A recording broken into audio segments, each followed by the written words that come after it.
भारतीय जनता पक्षाची 70% लोक ठेकेदार आहेत महापालिकेत. तुम्ही बघितलं असं आता एखादा मोर्चा काढतो, आंदोलन होतात, किती लोक असतात. अण्णा बनसोडला काय कोणी जमिनी धरलं जात नाही. ते आहेत की नाही अशी अवस्था आहे म्हणजे पालिकेत. बरोबर. मात्र राष्ट्रवादी काँग्रेस ही सक्षम विरोधी पक्ष असताना विरोधी पक्षाची भूमिकाच बजावत नाहीत. आज भारतीय जनता पक्षाबरोबर तुम्ही किती आवाज उठवला. जे जे काय कोविडचे सेंटर होते त्याच्यात त्यांची भागीदारी. आरोप करणार आणि संध्याकाळी निवांत पार्टीला कुठे एकत्र असतात सगळे. बरं तुमच्यावर जर पुरावे आहेत काय तर करा ना न्यायालयात जाऊन.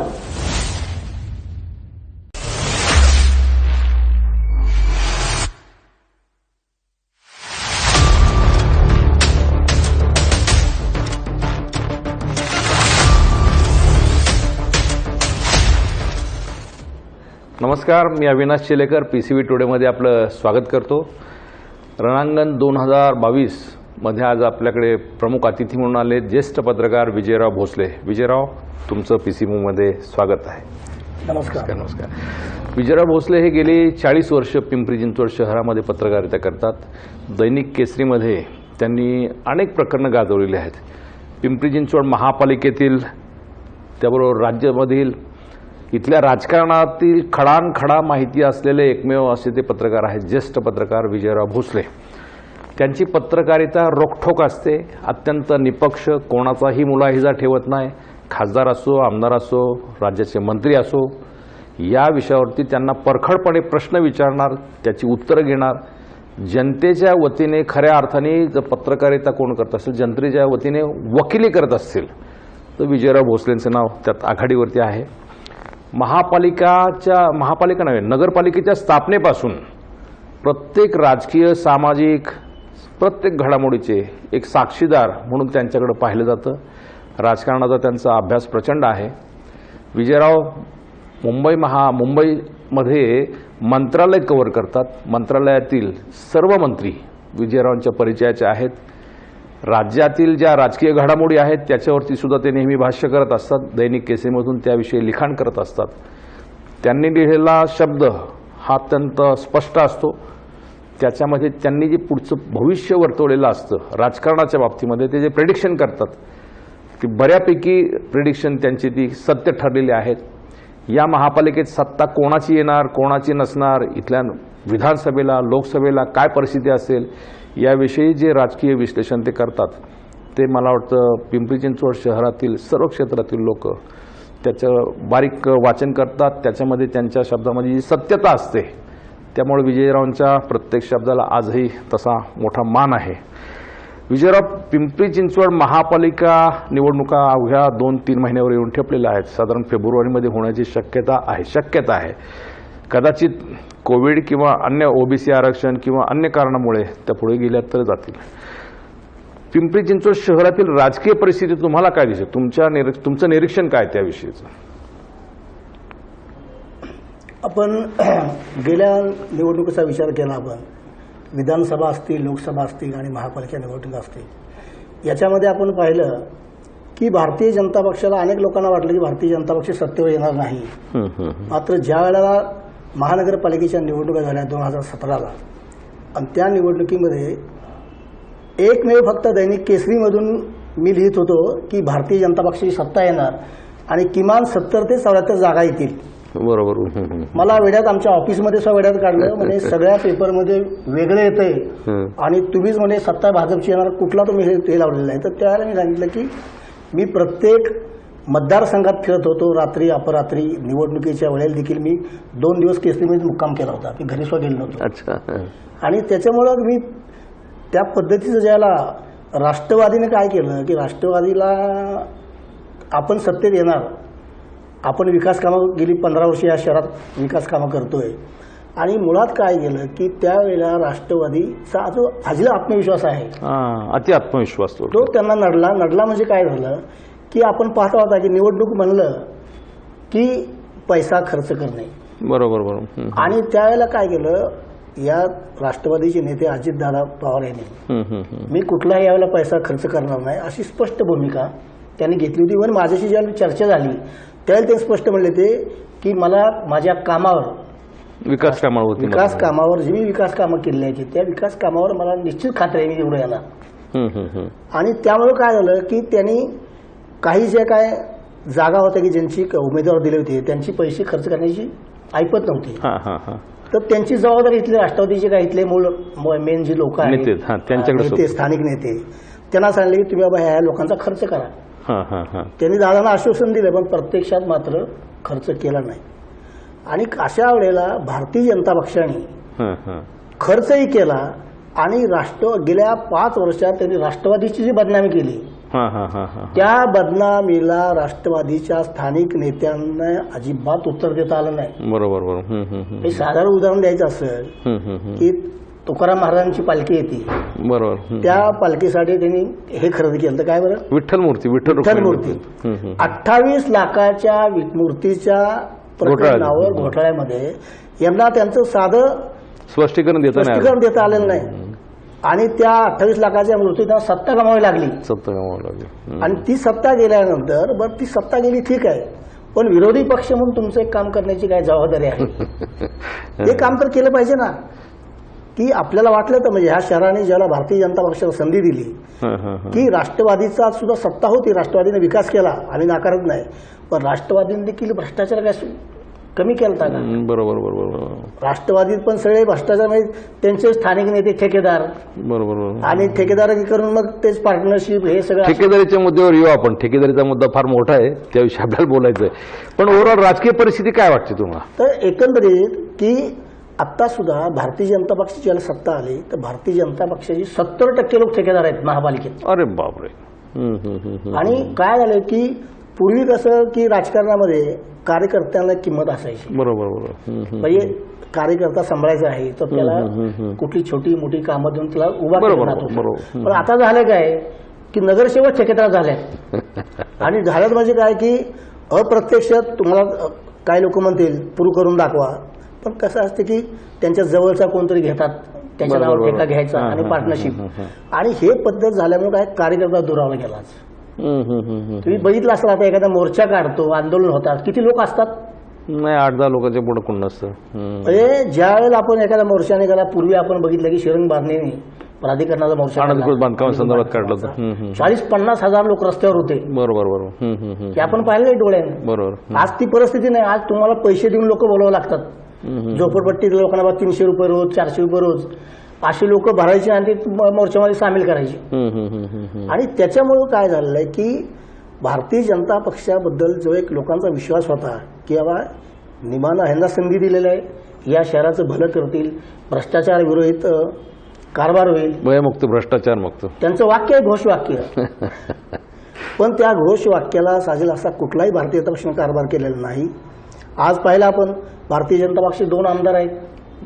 चिंचवड विधानसभामध्ये लक्ष्मी जगताप भोसरीमध्ये महेश लांडगे बरोबर आणि मध्ये आपले अण्णा बनसोडे राष्ट्रवादीचे. अण्णा बनसोडेला काय कोणी जमिती धरलं जात नाही ते आहेत की नाही अशी अवस्था आहे म्हणजे पालिकेत. बरोबर.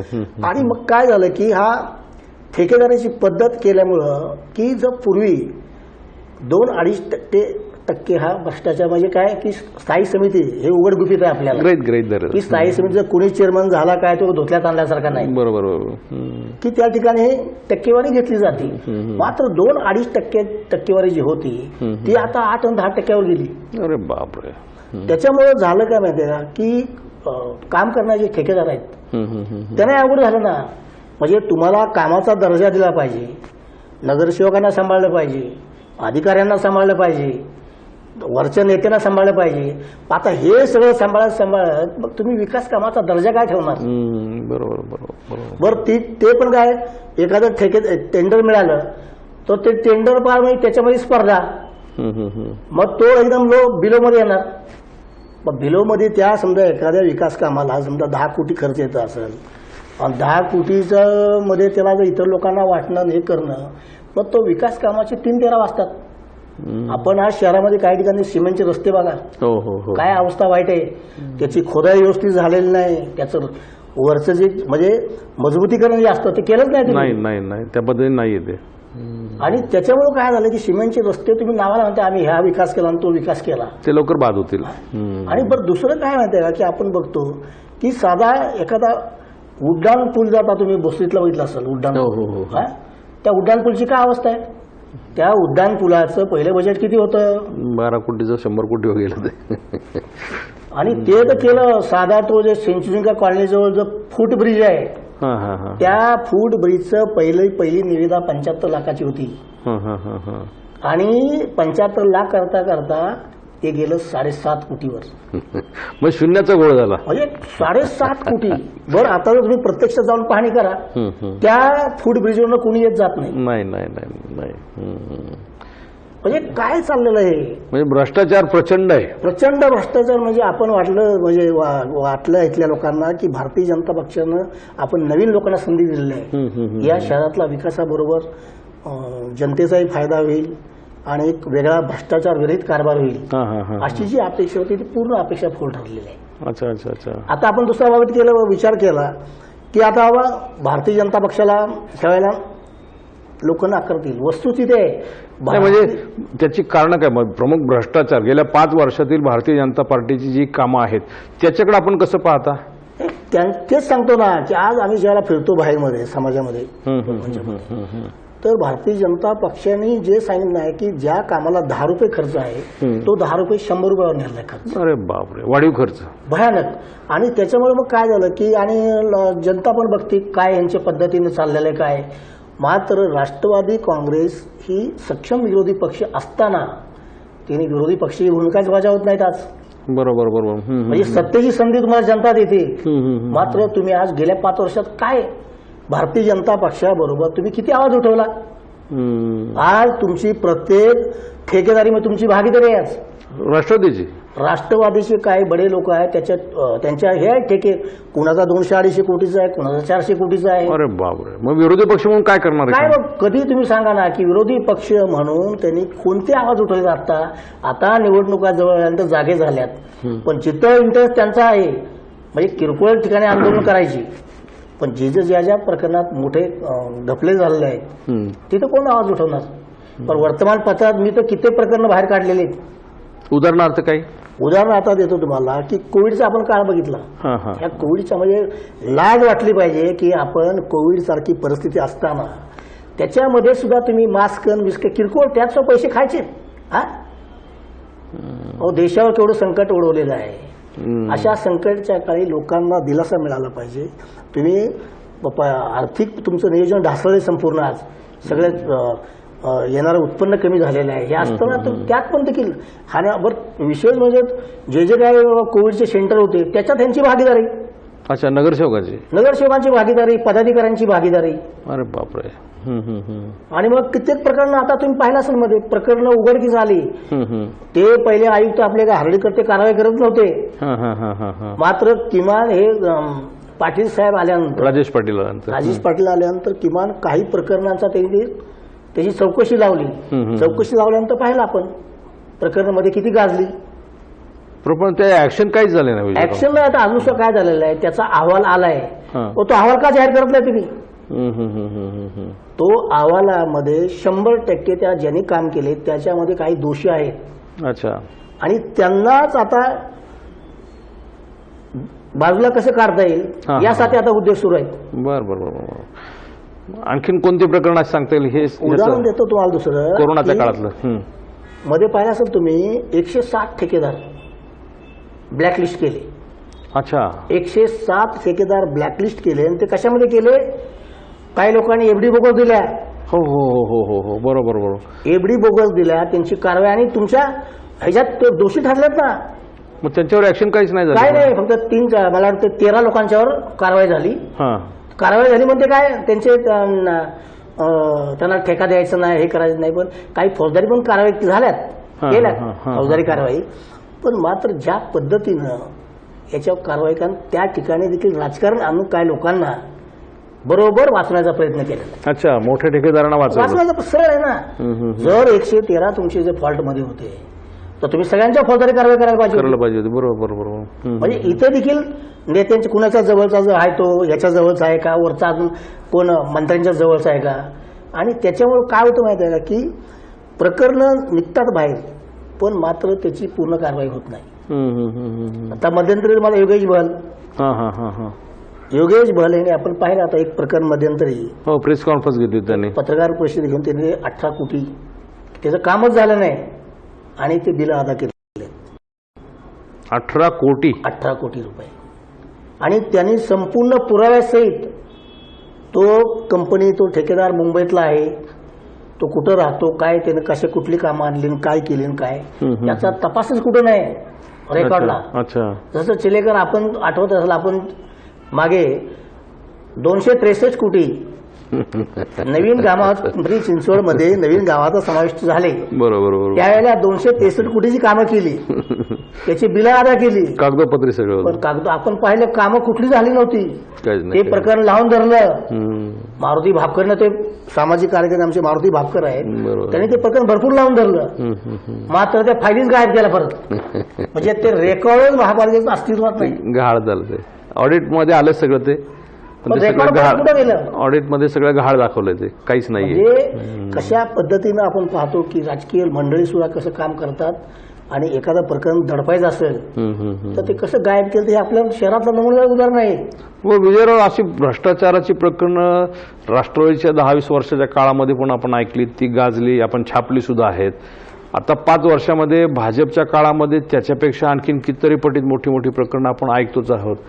पण पुढे काय हो पुढं आता एक लक्षात ठेवा आपण बघतो म्हणजे काय होतं मी आता अनेक वर्षे काम करतो मला इतकी कधी कधी शंका येते शेवटी आपण पाहतो की राजकीय लोक एकमेकाला सांभाळून घेतात कधी कधी यांचं सेटिंग होतं सगळं मग सत्ताधारी आणि विरोधक दोन्ही होतं ना एकत्र. शेवटी अगदी तुम्हाला आपण बघतो विधानसभेत विधान परिषदेत एकमेका काढून बाहेर तुम्ही प्रेस कॉन्फरन्स बघतो आरोप करणार आणि संध्याकाळी पार्टीला कुठे एकत्र असतात सगळे बरं म्हणजे दाखवायला कसं की आम्ही आमची भूमिका बजावतोय स्टंटबाजी सगळे स्टंट आपण बघतो कारण जर स्टंटबाजी नसती तर आज कित्येक मंत्री आमदार खासदार नगरसेवक जेलमध्ये गेले असते ना. जेलमध्ये गेले असते बरोबर. आपण पाहिलं मागे नागपूर महानगरपालिकेत प्रकरण गाजलं होतं हो नाशिकमध्ये गाजलं होतं 40 नगरसेवक जेलमध्ये औरंगाबादमध्ये गाजलं होतं ठाण्याला पण होतं ठाण्याला टक्के झालं होतं ही उदाहरण आहेत. पण अद्याप या महापालिकेविषयी असं झालेलं नाही कधी. नाही ना आपल्या इथं ते तर वैशिष्ट्य आहे फक्त ते स्टँडिंग चेअरमनचं अँटी करप्शन सापडलं ते म्हणजे तेवढं आपल्यात म्हणतात ना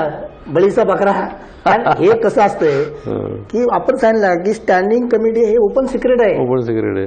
इथं कुणी आलं तर काय तो साधू नाही नाही नाही नाही हा? बरोबर. ते धंदे करणार पण काही लोकांनी कसं आहे की स्टँडिंगचं ज्याला चेअरमन झालं त्याचा अनेक लोकांनी गैरफायदा करून घेतलेला आहे हा हा हा की गैरफायदा म्हणजे त्यांचं ते डोकं आहे की कामं काढून ज्यादा पैसा कसा मिळवायचा ही त्यांची हातोटी आहे. काही लोकांना कसं आहे ते पद मिळालं पण काय करता आलं नाही असे पण काय गुजरत आहेत ना महापालिका बरोबर बरोबर आपण पाहिलेलं आहे. पाहिले त्याच्यामुळे काय हे प्रॉब्लेम कसा आहे की या पिंपरी चिंचवड शहरामध्ये सामाजिक कार्यकर्ते आहेत जसं पुणे महानगरपालिकेत आपण बघतो एखादं कुठलं प्रकरण झालं तर चारी बाजून तो हल्ला केला जातो बरोबर आणि ते तडीस लावलं जातं त्याला प्रसिद्धी तशी म्हणजे दबाव मोठ्या प्रमाणावरती आपल्या आहे. भागात आहेत आता मारुती भापकर मानव कांबळे ह्या 2 व्यक्ती जर सोडल्या शहरातल्या आता बाकीचे काय येतात आपण बघतो अनेक सामाजिक हल्ली ते त्यांचं काय मिळालं ते माहितीचा अधिकार आपण बघतो अनेक लोकांना अधिकार महापालिकेत ब्लॅकमेल केलं जाते सध्या बरोबर बरोबर आणि मग चिरीमिरी घ्यायचं ते प्रकरण दाबून ठेवायचं. त्याच्यामुळे काय झालंय की मारुती भापकर मानव कांबळेसारखे जरी आज या शहरात काम करत असतील त्यांना त्या पद्धतीने नागरिकांचा पाठिंबा मिळत नाही. असे 50 कार्यकर्ते तरी असले पाहिजेत त्या निमित्ताने दबाव गट असला पाहिजे शहरात नागरिकांचा. ते आपलं दुर्दैव आहे की लोक तयार होत नाहीत. का बरं कारण काय असावं. कारण काय म्हणजे मला तेच नाही मी कित्येक वेळा म्हणजे मलाही वाईट वाटतं की आपण इतकं लिहितो चिलेकर तुम्ही इतकं लिहिलंय मी बघितलंय ना हा किती लोक अंगावर घेतलेले बरोबर सगळेच घेतले. काय त्याचा परिणाम नाही पण याच्या मागचं कारण काय असावं विजयराव मला तो नेहमी प्रश्न पडतो की आपल्याकडे लोक रिॲक्ट का होत नाही. पुण्यामध्ये या विषयावरती एखादं जरी प्रकरण बाहेर आलं तर तिथले सामाजिक कार्यकर्ते आरटीआय कार्यकर्ते प्रॉब्लेम कसं सगळे आहे देतात. आपली आहे कामगार नगरी लोक विचार काय करतात 8 तास काम केलं कुठल्या कुठल्या भानगडीत पडायचं आपलं कुटुंब आपण बरोबर बरोबर आपण जनरल मी अनेक लोकांची चर्चा करत नव्हत्या त्याला मला म्हणतात अहो विचार कशाला तुम्ही भानगडीत पडताय उगाच आता म्हणजे मला सल्ला देणारे लोक आहेत विजयराव तुम्ही कशाला भांडे पडताय ध्यान सोडून म्हणजे असं चालणार आहे. मी कधी बाबा आमचं काम आम्ही करत राहणार बरोबर भले त्याच्यावर तुम्ही कोणी जनतेने आवाज उठवू, जनतेने एकत्र येऊ, पण आम्ही जोपर्यंत ह्या क्षेत्रात आहे बरोबर तोपर्यंत आमचं हे काम करत राहणार. बरोबर. जनतेचे वकील आपलं कामच आहे ते. किती आता तुम्ही आता ह्या माध्यमातून अनेक वेगळे प्रश्न मांडताय, बरेच मांडले. पण तुमच्यातली पत्रकारिता थांबली की सांगा मला. नाही नाही नाही नाही नाही थांबणार, कारण आपल्या म्हणजे संस्कार जे घडले आहेत आपल्या रक्तात जे आहे ते थांबू शकत नाही कोणी. पण विजयराव, ही सगळी जी प्रकरणं पाहिली आपण, म्हणजे 20 वर्षातली राष्ट्रवादीच्या काळातली, आता 5 वर्षात भाजपच्या काळातली, म्हणजे भाजपच्या काळात तो अगदी कहरच झालेली दिसतोय, स्पष्ट दिसतंय समोर. अगदी ते कागदोपत्री व्यवहार होतात, प्रत्येक पैसे दिले जातात. अतिरिक्त आयुक्त सुद्धा डायरेक्ट 10-10 कोटीची बिलं, आक्षेपार्ह बिलं डायरेक्ट देतात. दिलेत ना. म्हणजे इतकं गंभीर प्रकरण असताना त्याच्यावरती काय होत नाही. योगेश बोल यांनी आपल्याकडे सांगितलं. अजित पवार जे होते हां. अतिरिक्त आयुक्त, हां हां. ते हार्दिक रजेवर होताना त्या काळात त्यांनी बिलं काढलेत का? शिक्षण मंडळाची कोणती? हो. शिक्षण खरेदीची. त्यावेळेला शाळा बंद, सगळं दुनियादारी आपण बघतोय सगळं, आणि तुम्ही विषय असे मंजूर देतात. बापरे. हे आता अलीकडे टॅब खरेदीचं प्रकरण ते आहे ना, ऐकलं. आता ती गाजते. म्हणजे शाळा सगळ्या सुरू झाल्या ना, आता टॅब खरेदी त्या खरेदी करतायत. करणार. मग एवढी गंभीर प्रकरण असताना बरं, गंमत कसं आहे माहितीये का, जे आता त्यांच्याकडे तेवढी विद्यार्थी आहेत का?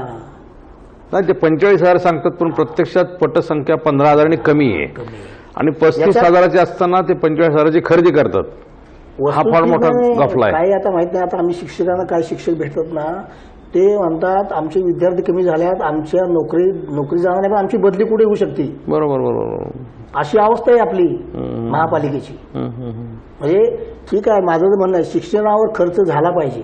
नाही, तो काय झाला. झालंय, आपण बघतो आता ज्या वेळेला कोविड ज्या वेळेला निर्माण झालं त्यावेळेला सगळे लोक जाहीर झाले की रुग्णालय चांगली पाहिजे, आरोग्य व्यवस्था चांगली पाहिजे, आणि त्या व्यवस्थेकडे न बघितल्यामुळे आता ज्या वेळेला ह्या 2 वर्षात काय अवस्था झाली आपली, हॉस्पिटलची अवस्था काय बघितलं आपण राज्यातली. नाही, त्यानिमित्ताने आपल्याकडे जे 4-5 हॉस्पिटल चांगली सुसज्ज तयार झाली आता का होईना, उद्या सध्या संकट आलं तर त्या दृष्टीने आहे ना, तोंड देऊ शकतो आपण. ती पद्धत आहे, पण काय लोक म्हणतात ठेकेदार चालवायला द्या. नाही, ते फार गंभीर म्हणजे आहे. तयार नाही. म्हणजे आपण बघितलं तयारी झाली होती, काही राजकीय लोकांनी त्यात इंटरफेअरन्स केला होता, त्याच्यावर मी 2दा लेट लिहिले होते. नगरसेवकांची दुकानदारी, शरद पवारांनी ते सांगितलं की भाजपने महापालिकेमध्ये मॉल उघडलाय, या भाषेत टीका केली. मग इतके सगळं गंभीर असतानाही मला वाटतं पुढच्या महापालिका निवडणुकीमध्ये भाजप पुन्हा सत्तेवर येऊ शकते का? येऊ शकते ना. आता विरोधक जर राष्ट्रवादी आहे, शिवसेना आहे, हे जर गप बसत असतील तर तुम्ही करणार काय? मी आज मुद्दाम आज या ठिकाणी बोलणार आहे, भले कुणी काय माझ्यावर कारवाई करू काय करू नये. राष्ट्रवादी आणि शिवसेना गप बसण्याचं कारण काय आहे, तर शिवसेना ही भाजप बरोबर भागीदार होती राज्यामध्ये. हो, बरोबर बरोबर आहे. भागीदार असताना त्यांनी उद्योग केलेले आहेत, केलेत. राष्ट्रवादीने पण उद्योग केलेले आहेत. आहेत. मग आता जर यांनी इथं काय गडबड केली तर केंद्रात कोण बसले, परत ईडी बिडी शिडी मागे लावतील. अच्छा, म्हणून शिवसेना गप्प. मेन कारण आहे ना. आज मला एक सांगा, राज्याचे तुम्हाला वेगळे अधिकार आहेत, राज्यानं ठरवलं तर तुमच्या ह्यांच्या चौकशी लावू कसे शकतो. मिळे लावू शकता ना तुम्ही चौकशीचे. का कुठली वाट बघताय, कुठला मुहूर्त बघताय तुम्ही? पण राष्ट्रवादी पण त्याच भूमिकेतून येतं ना. राष्ट्रवादी पण काहीच करत नाही. उपमुख्यमंत्री अजित पवार. हो, मग राष्ट्रवादी पण अडकलेत ना. आता तुम्ही बघितलं अनिल देशमुख अडकलेले. आता तुम्ही बघितलं त्या ह्यांच्या शिवसेनेचे आपले परिवहन मंत्री अनिल परब, त्यांच्या मागे लफडं लावलं. म्हणून हे सगळे ईडीला सीबीआयला घाबरतात. कारण त्यांना माहिती आहे केंद्रामध्ये भारतीय जनता पक्ष सत्तेचा गैरवापर कशा प्रकारे लोकांना अडचणीत आणण्याचा प्रयत्न केला जातो. अरे पण ते ईडी सीबीआयला घाबरत, इथं जनतेच्या पैशाची लूट चालली आहे ना. मग हा प्रश्न सोडवणार कोणी? म्हणून सांगितलं की काही प्रॉब्लेम काय होतो. दुसरं एक मला मुद्दाम सांगायचं की आपण अनेक लोक, आपण सामाजिक कार्यकर्ते रोज पत्रक काढतात, आंदोलन करतात, पण मी अनेक वेळा ह्या लोकांना बोललोय की तुम्ही असं एखादं प्रकरण न्यायालयात घेऊन जावा. तुमच्याकडे जर पुरावे आहेत काय तर करा ना न्यायालयात जाऊन की हा इथे इतका भ्रष्टाचार झालेला आहे, हे लोक दोषी आहेत. जर एखादा न्यायालयात प्रकरण गेलं, जर न्यायालयात जर काही लोकांना शिक्षा झाली तर तो मोठा दणका बसेल आणि लोक सुधारतील. बरोबर. आता कोण न्यायालयात जातच नाही.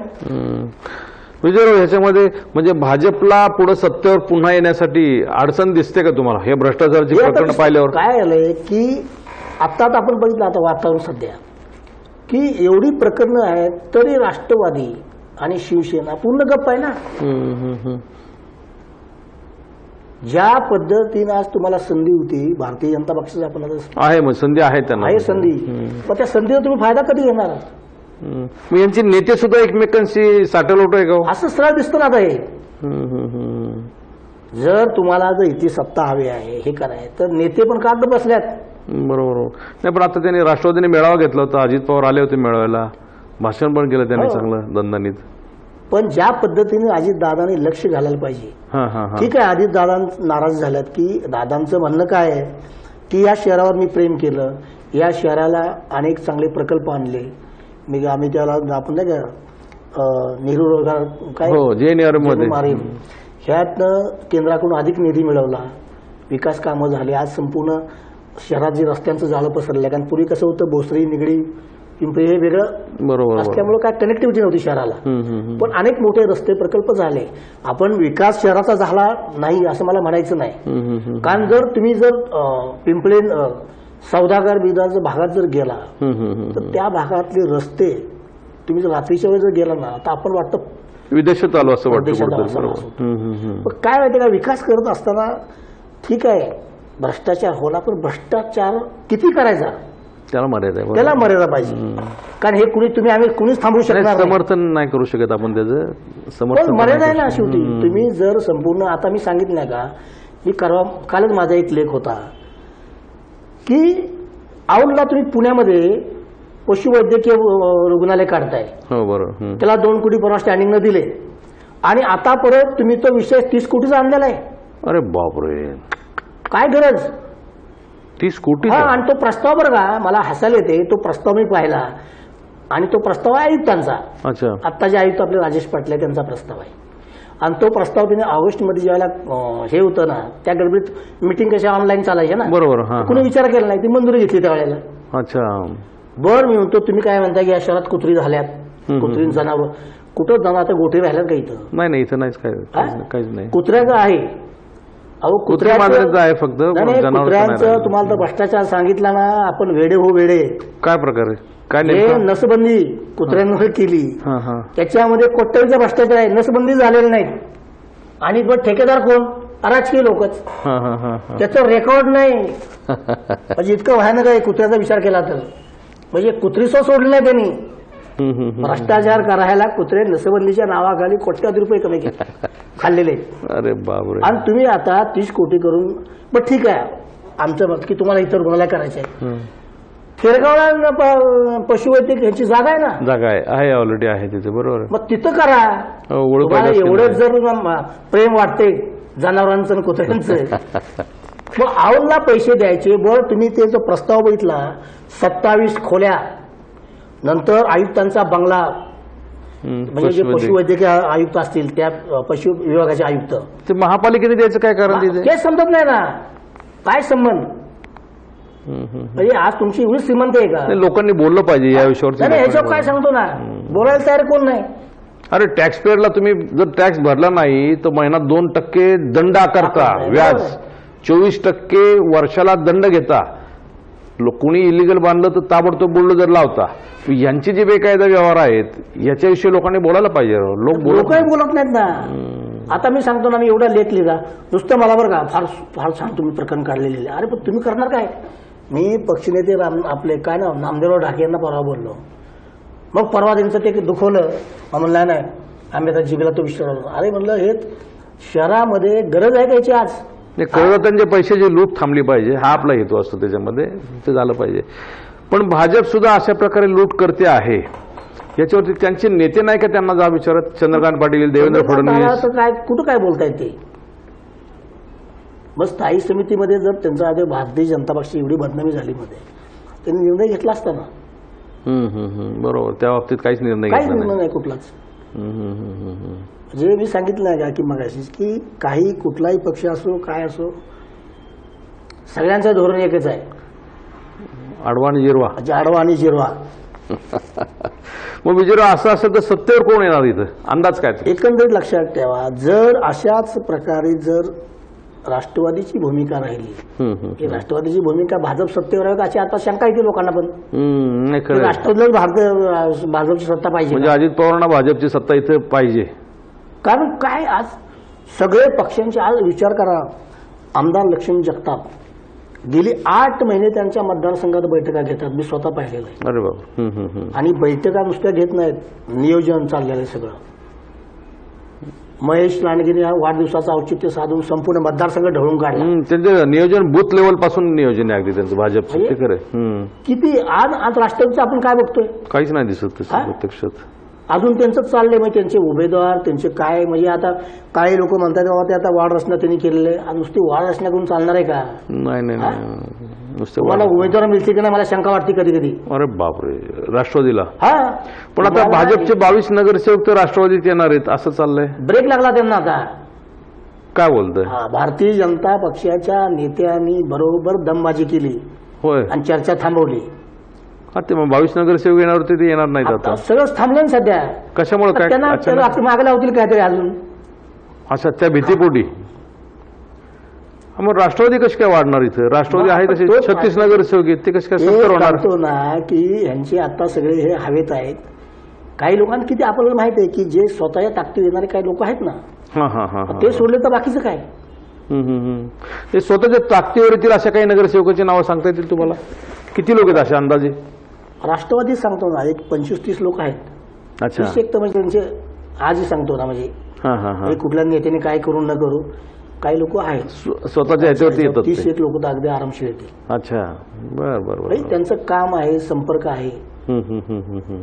आणि भाजपमध्ये कोण कोण सांगतायत? किती लोक असे? आता भारतीय जनता पक्षामध्ये सुद्धा काय झालं माहितीये का, की तुम्ही बघा, म्हणजे उदाहरण लक्ष्मण जगतापांचं देऊ आपण. लक्ष्मण जगतापने काय केलेलं आहे, त्या वार्डातली विकास कामं, नंतर कायम भेटणं लोकांना, आणि मेन म्हणजे राष्ट्रीय स्वयंसेवक म्हणजे RSSची जी मंडळी जी काम करतात ना, तसं संघटनात्मक काम कुणाचंच नाही. RSSची भूमिका अगदी प्रश्न नाही. RSSची भूमिका या विषयावरती काम करण्याची ती जर पाहिली तर ते मानायला पाहिजे. मी स्वतः पाहिलेलं आहे की RSSचे, मी सांगतो ना की त्यांचं आजही काम चालू आहे.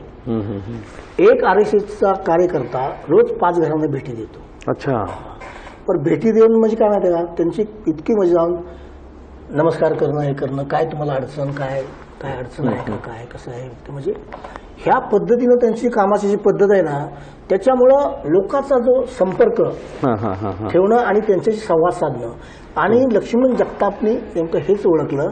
आणि लक्ष्मण जगताप यांच्याकडे जे काय राष्ट्रीय सेवक संघाचे जे कार्यकर्ते यंत्रणा आहे सगळे, पूर्णतः त्यांच्या बैठका, त्यांच्या भेटीगाठी रेग्युलर होत असतात.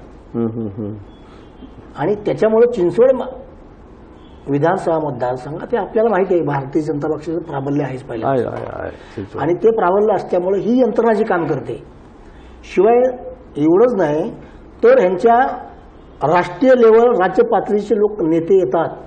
अच्छा, मला त्यांच्या राष्ट्रीय पातळीचे 3 नेते सुद्धा भेटले होते. बर. आणि भेटलेच नाही, 2 तास त्यांनी माझ्याशी चर्चा केली.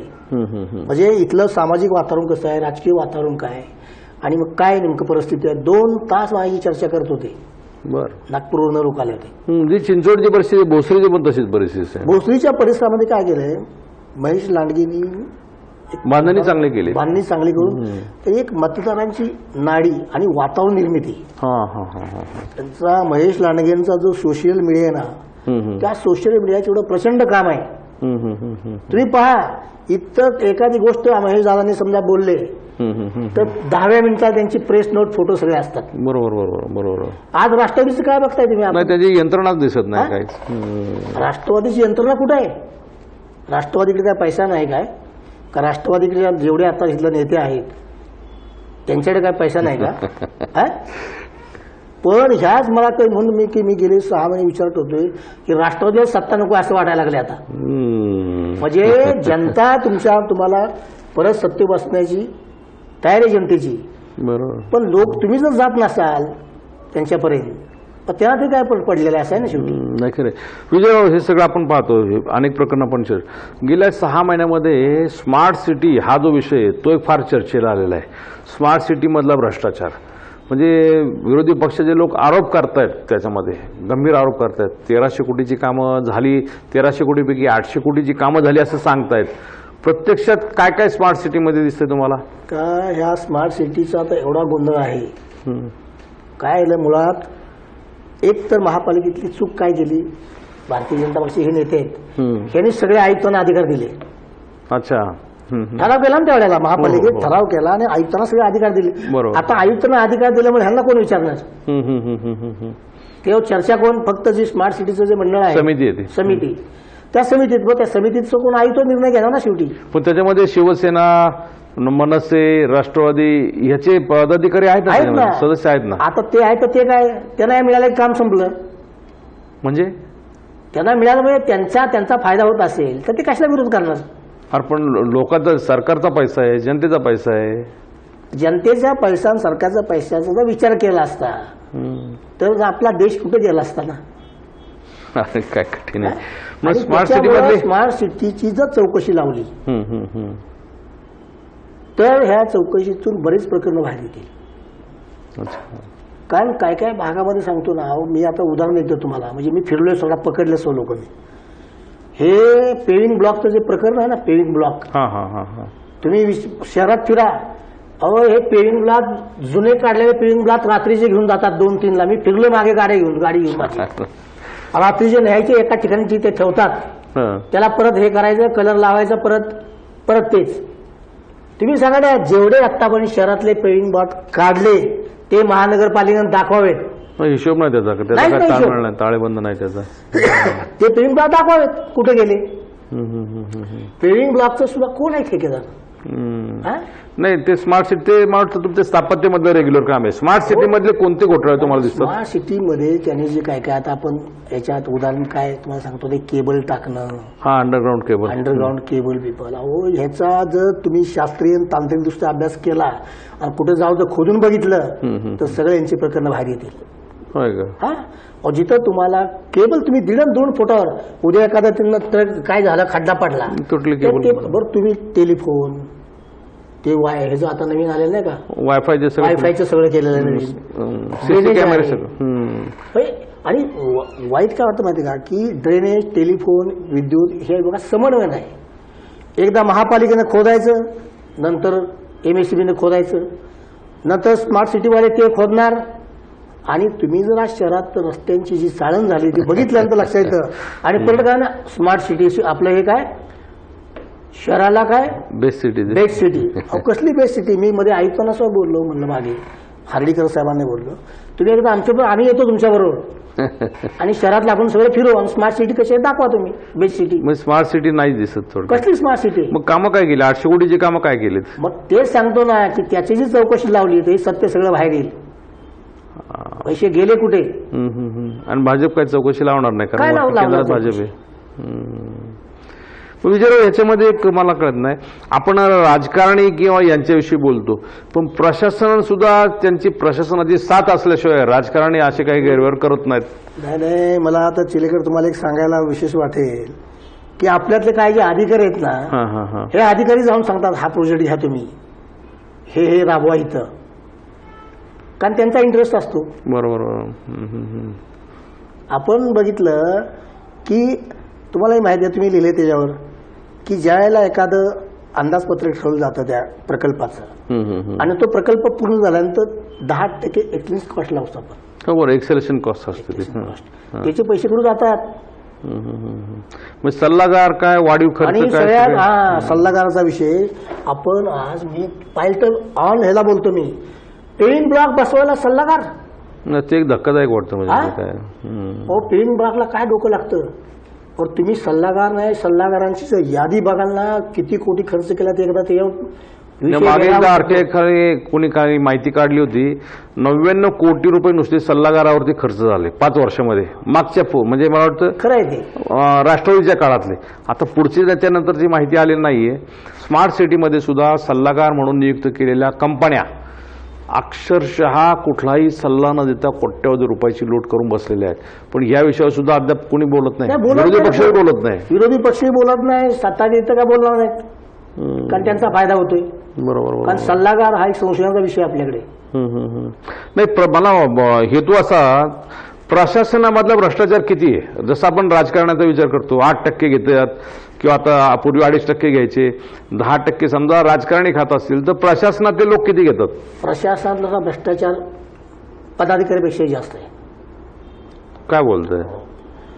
हे एवढं भयानक आहे सगळं. हे म्हणजे एवढी साधी गोष्ट नाही. आज मी सांगितलं का ती 10% जे एक्सटेन्सिव्ह कॉस्ट असते त्याचे पैसे जातात कुठं. तिथे लोकप्रतिनिधी पैसे त्याला माहितीच नसते नाही. बरोबर बरोबर. कसं आहे माहिती आहे का, काही ठराविक लोकप्रतिनिधी ज्यांचा प्रशासना वचक आहे, अधिकाऱ्यांचे वचक आहे, ते लोक मालदार होतात. पण बाकीचं नाही, कारण बाकीच्या मध्ये सगळं प्रशासन करतं ना. प्रशासन पाहतं. बरोबर. तेच लोक. मी सांगितलं का आता काही ठेकेदार, काही कंपन्या आणण्यात काम केलं जातं. अच्छा, अधिकारीच आणतात ते. आणतात ना काही जण. मी सांगितलं का आता आपल्या हे जे सल्लागार आणि सुचवायचं काम किंवा काम. बरोबर. म्हणजे अधिकारी ते दलाली एक प्रकारे करतात किंवा रिकमेंडेशन देतात. बरोबर बरोबर. शिफारस करून ते त्यांच्याशी हितसंबंधित कंपन्या त्याच्यामध्ये आणतात. आपण कचऱ्याचं प्रकरण किती गाजलं. अजून त्याचा काहीच निर्णय नाही. काय सांगा ना, कचऱ्यामध्ये कोण ठेकेदार आहेत, कुणाची पार्टनरशिप आहे. होय ना. पण याच्यावर कोणी निर्णय कोणी घ्यायचा. निर्णय कोण म्हणजे सांगितलंय का, निर्णय एक जनतेचा आवाज, जनतेने आवाज उठवला पाहिजे. अच्छा अच्छा अच्छा. जनतेनं रस्त्यावर यायला पाहिजे. विरोधी पक्षानं त्या तडफेनं ही प्रकरणं बाहेर काढली पाहिजे. नाही तर असंच चालणार आहे शेवटी. अरे बाबा, इतकं हातबलता होऊन कसं चालेल. आपण बघतो ना आता, तुम्ही किती वर्ष लिहिलं नाही, काय फरक पडला. आपलं काम सुरू ठेवायचं, फक्त आपण काम करतो. वाईट तेच वाटतं ना मला. किती लोक मी सांगितलं माझ्याशी की मलाही लोक म्हणतात काय कशाला लिहिताय तुम्ही. म्हणजे आपल्याकडे पिंपरी चिंचवडमध्ये आपण हे विषय राजकीय चर्चा केली. राजकारणाचा गुन्हेगारीचा हा विषय सुद्धा नेहमी चर्चेत असतो. दर महापालिका निवडणुकीला राज्यकर्ते सांगतात आम्ही एकाही गुन्हेगाराला उमेदवारी देणार नाही. प्रत्यक्षामध्ये सर्वच पक्ष गुन्हेगारांना उमेदवारी सर्रास देतात. तुम्हाला काय वाटतं पुढच्या काळात काय पिक्चर असेल. त्याच्यापूर्वी आपण हे लिहिलेच ना. एक लक्षात ठेवा, पूर्वी काळाचं माहिती आहे का, ही राजकीय मंडळी निवडून येण्यासाठी गुन्हेगारांचा वापर करायची. गुन्हेगार वापर करायला तर गुन्हेगारांना वाटायला लागलं आपण का लोकप्रतिनिधी व्हायचं नाही. आपण यांच्यासाठी कामं करतोय, आपणही लोकप्रतिनिधी होऊ. बरोबर. आणि नंतर मग काय केलं, हा ट्रेंड वाढत गेला की राजकीय पक्षांनी शेवटी गुन्हेगारांना उमेदवार ठरवलं. अच्छा. आणि मग गुन्हेगाराचा उमेदवार दिला की निवडून यायला काय अवघड नसते. सामान्य जनता कोण यांच्या नादाला लागणार. नाही, बदलणार कधी हे बदलणं अवघड आहे. केंद्रापासून दिल्लीपासून गल्लीपर्यंत आहे. दिल्लीपासून गल्लीपर्यंत आहे. आपण बघितलेलं आहे. उत्तर प्रदेश, गुजरात, नाही आहे सगळ्या ठिकाणी, म्हणजे सगळीकडे बिहार. काय चालतंय हे सगळं. नाही, लोकांनी ह्या विषय थोडक्यात लोकांनी या विषयावर आता बोलायला पाहिजे. हा सगळ्यात महत्वाचा भाग येतो. आता जोपर्यंत लोक जागे होत नाही. मला दुसरा एक विषय सांगायचा आहे. सर्वोच्च न्यायालयाने निकाल दिलेला आहे. निकाल देऊन बरेच वर्ष जातात, मला वाटतं 10 वर्ष झाले असते. पादचारी मार्ग मोकळे झाले पाहिजे. हो बरोबर बरोबर बरोबर. आहेत का पादचारी मार्ग मोकळ्याच. नाही नाही नाही, नवीन पादचारी मार्ग बांधतात ते त्यासाठी सगळे हॉकर्स येतात. म्हणजे नाही आपण कशाला लांब जायचं. महानगरपालिकेच्या इमारतीपासून जवळ गेलो 100-200 मीटरवर, काय परिस्थिती आज आहे. नाही सगळे आज वृद्ध, अबाल, विद्यार्थी, मुलं यांनी कसं जायचं, रस्त्याने चालायचं. रस्ता पार करताना मी किती वेळा बघतो काय वाजता गाड्या आपण बघतो, बेफान गाड्या लोक मारतात. याच्यावर कधी नियंत्रण येणार आहे. नुसतेच कायदे करायचे. थोडक्यामध्ये प्रशासन सुद्धा एकदम बेफाम सुटलेलं आहे. प्रशासनावर कोणाचं नियंत्रण राहिलेलं नाहीये. मग राज्यकर्ते भ्रष्ट आहेत, प्रशासन भ्रष्ट आहे. मग ह्याच्यामध्ये निवडणुकीत प्रचाराचे मुद्दे काय राहतील तुम्हाला काय वाटतं. आता कसं आहे माहिती आहे का की भारतीय जनता पक्ष आम्ही विकास केला, आम्ही एवढं केलं, आम्ही तुला केंद्राने निधी एवढा दिला, अमुक केलं, हे सगळं सांगत बसणार. आणि मोदींची प्रतिमा कशी आहे. बरोबर. मोदींचे नाव परवा शहा आले होते पुण्यामध्ये, त्यांनी सुद्धा मोदींच्या नावावरतीच सगळे मताची जोगा मागितली. तेच सांगतो ना, यांचा प्रचाराचा अजेंडा तो आहे. मग राष्ट्रवादी कोणाच्या नावाने मतं मागणार. आता राष्ट्रवादी काय सांगतो, कुणाच्या नावाने मागणार. त्यांना काय बोलणार आज, हे कुठल्या विषयावर बोलणार. महानगरपालिकेला तुम्ही भ्रष्टाचारावर बोलायला तयार नाही. तुम्ही कुठले मुद्दे मांडणार. एकच मुद्दा की हा विकास केला, तो आम्ही विकास केलेला आहे. आणि त्याची उद्घाटन भाजप करते तेवढंच फक्त. अनधिकृतचा मुद्दा तसाच राहिला, शास्तीचा तसाच राहिला, पाण्याचा मुद्दा, पवना जलवाहिनीचा मुद्दा हे सुद्धा अद्याप सुटलेले नाहीयेत. त्याच्यात आपण पाहिले ना की त्या ठेकेदाराला पैसे द्यावे लागले महापालिकेला. ते पाईपलाईन कसे गंजत पडले. बरोबर बरोबर. काय केलं काय माहितीये का, इथं सुद्धा कधी कधी राजकारण कसं येतं की मावळमधले आता मागे भारतीय जनता पक्षाचे आमदार होते, वेगळी भारतीय जनता पक्षाची होती, त्यावेळेला का प्रश्न सुटला नाही? केंद्रातही राज्यातही केंद्रात राज्यात तरी सुद्धा प्रश्न सुटला नाही. नाही सुटला. बरोबर. म्हणजे शेवटी राजकारण कोण करते? आणि पाण्यासारख्या विषयाला आज कसं आहे, आज जर पुढच्या 10-20 वर्षांना लोकसंख्या वाढणार आहे आणि जर पाण्याचं आत्ताच नियोजन केलं नाही तर वाईट परिस्थिती होईल. विजयराव, मला एक दिसतंय पुढच्या महापालिका निवडणुकीमध्ये काल अमित शहांची पुण्यामध्ये जी सभा झाली, स्वतः गृहमंत्री राज्याचे ते पुणे महापालिकेच्या जवळपास प्रचाराचा नारळच त्यांनी फोडला. म्हणजे पुणे पिंपरी चिंचवड ह्या 2 महापालिका भाजपच्या दृष्टीने अत्यंत प्रतिष्ठेच्या आहेत, त्या ताब्यात मिळवाव्यात म्हणून राष्ट्रवादी सुद्धा प्रयत्न करते. हैदराबाद महापालिकेची निवडणूक होती त्यावेळेस जवळजवळ 5 ते 10 केंद्रीय मंत्री, अन्य राज्यांचे मुख्यमंत्री, हा असा संपूर्ण ताफा हैदराबाद महापालिका निवडणूक प्रचारासाठी उतरला होता. त्याच पद्धतीने पुणे आणि पिंपरी चिंचवडच्या बाबतीमध्ये होऊ शकतं का? भाजप तितकी ताकद लावणार आहेच ना. काल अमित शहा जे येऊन गेले त्याचा अर्थ तोच आहे ना. आपण हैदराबादचं तर पाहिले, पार पंतप्रधानापासून सगळे सगळं चालेल. अख्खं केंद्र गेलं त्या ठिकाणी. बिहार आपलं ह्याच्यामध्ये पश्चिम बंगालमध्ये काय केलं? बरोबर. पश्चिम बंगालमध्ये सुद्धा अख्खं केंद्रीय मंत्रिमंडळ उतारलं होतं. नाही, भाजप गांभीर्याने निवडणूक लढवतं.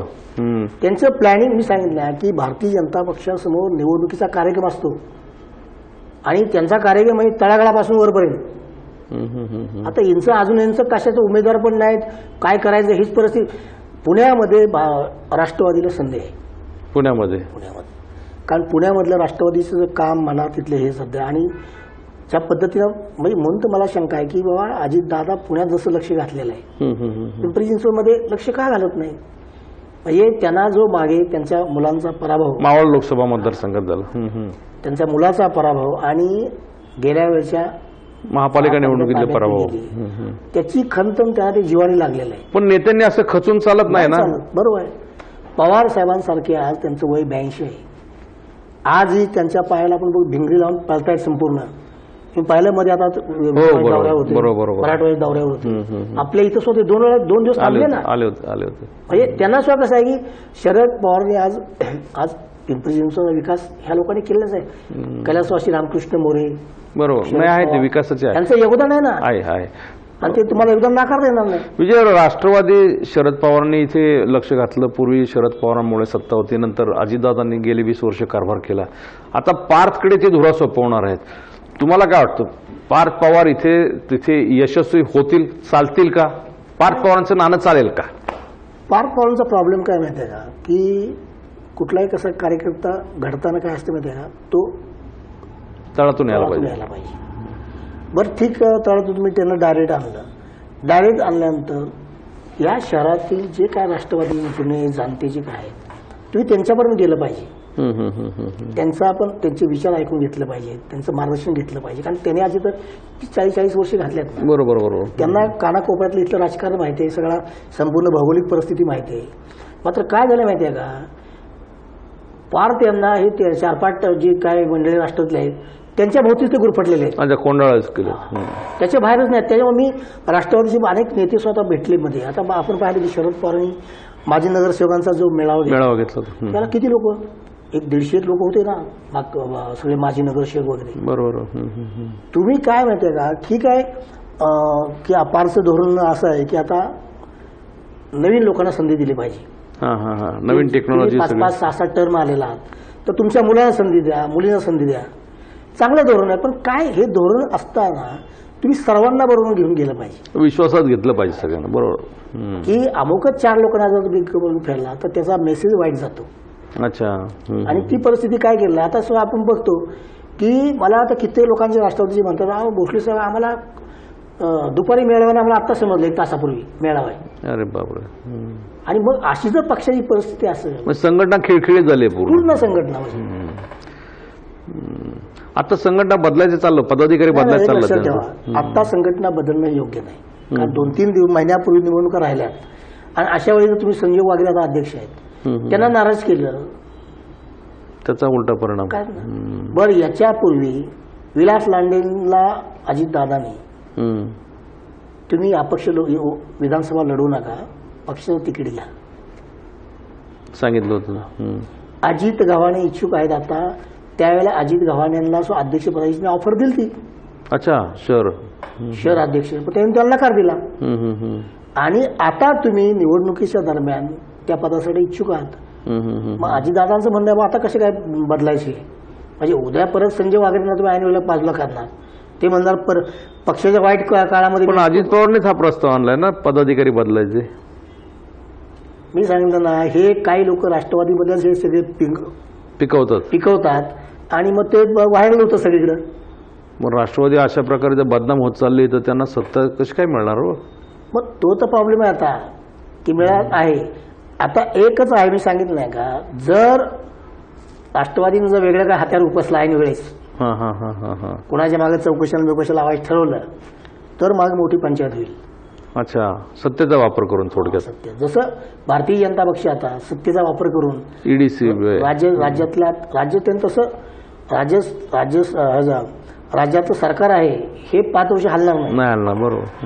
हे किती ईडी लावा बिडी लावा काय करा, पण काय होतंय की ते काम करत असताना त्याला तो त्रास होतो. जे आता उद्धव ठाकरे आहेत, हो बरोबर, किंवा अजित पवार, आपण डिस्टर्ब होतात थोडे. कसं असतं की एक वेळेला कसं आहे की आपण पाहिलं की आपल्या राज्यावर नैसर्गिक संकट मोठे आले.